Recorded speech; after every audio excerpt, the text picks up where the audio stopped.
Kaixo Atletisales. Una despedida es como un penalti en una final de copa. No se puede dudar. Coges la palabra, la colocas con mimo, aseguras la pisada, 6 pasos hacia atrás, avanzas y la escribes con el corazón. La palabra es gracias. Eskerrik asko. Mi querido Atleti.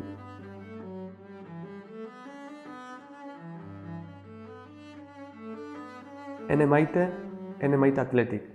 Sekulako ta betiko maite zaitut Athletic. Os querré siempre, Iker Muniain.